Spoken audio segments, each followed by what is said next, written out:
Hi guys, so for week 4's discussion we were supposed to talk about human form.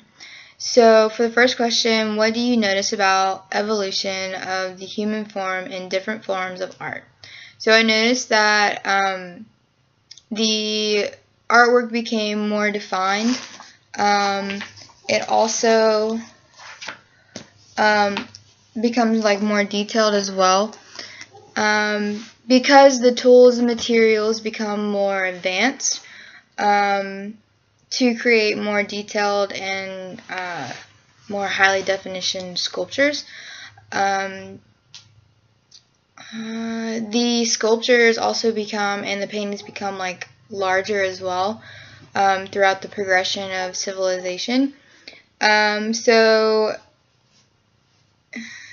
they used what was important to them in that time period as kind of an influence for their artwork. So as the civilizations, the cultures, and the culture values changed, the artwork changed with it. So like I was saying, like it's kind of like a influence as well. So why does the human form evolve the way it does, and what do the changes say specifically about the civilization and time period in which they occur? So like I said before, like what becomes important? So like what is important to them in that time period influences. So like technology, the tools the artists use, culture, religious influences. Religious influence was a major key to artwork all throughout the centuries. So I would have to say, like, progressing through the thousands of years, like that's kind of influenced it as well. So like what becomes important in their life. So like there's a sculpture on page 242 in our textbook. It's figure 15.4. It is called Woman of Willendorf. It is a sculpture from the Stone Age.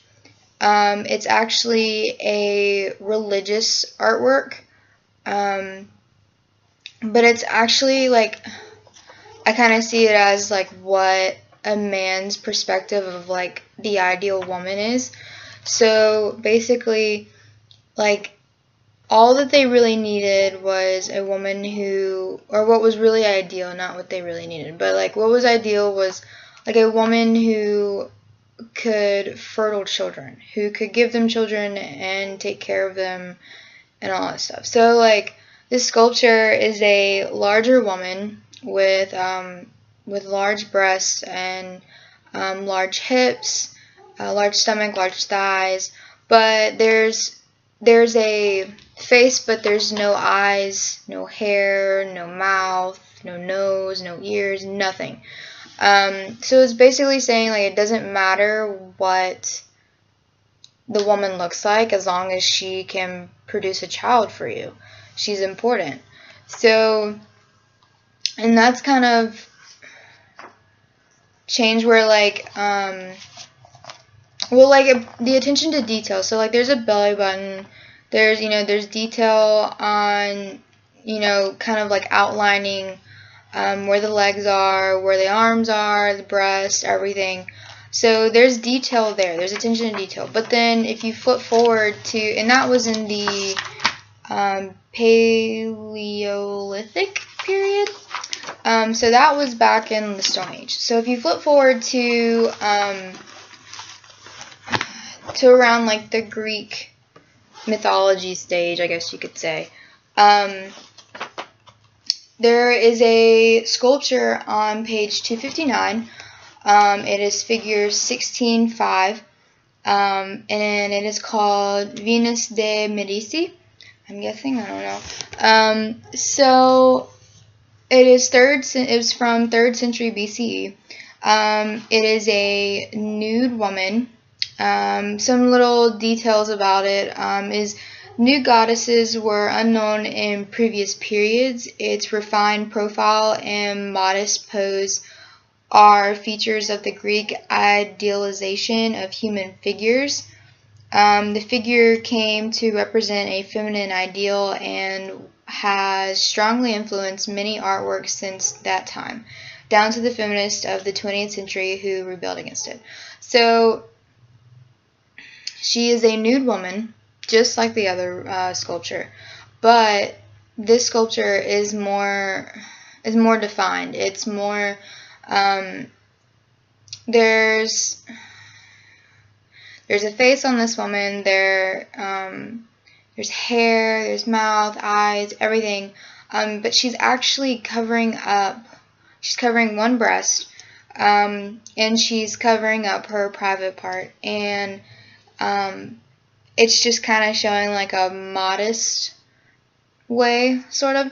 But with this, it kind of shows like, okay, well, she's a beautiful young lady, or she's a beautiful woman. So like that does kind of, in a sense, matter now. And her stomach is slimmer than the other sculpture, but it just kind of shows that like there's more attention to detail in this one. She is positioned in a different way than the other one, because in the other one it kind of looks like she's just sitting, like the sculpture is just kind of like sitting or like standing there. But in this one, she has her leg kind of like pushed back a little bit, and she's kind of like propped up on one leg. So yeah, let's take a picture. So it's this one. So you can see her leg is kind of like propped backwards right there, and she's covering, and she has like her fingers are very defined. It's even defined down to the fingernail, and the grooves on her fingers, the wrinkles.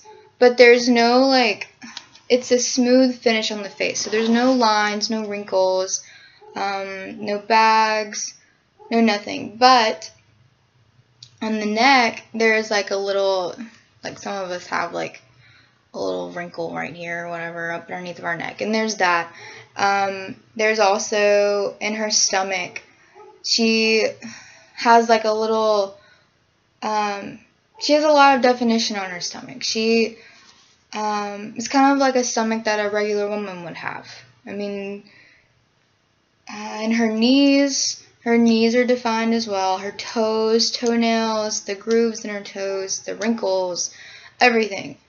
So going on to the next question, which style do you like the most and why? So personally, I like the classical art because there's so much like definition and detail in these sculptures and art forms, and the fact that they've been around for God knows how long, for centuries, you know, for thousands of years. Like it's amazing. I mean, inside and outside of a museum, they can withstand and uphold for so many years. And just the amount of detail and work that was put into a sculpture, it was beautiful.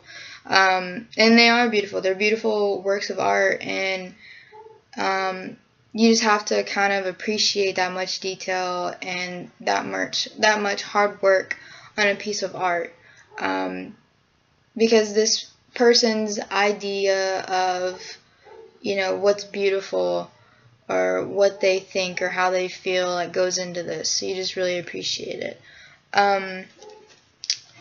So yeah, thanks.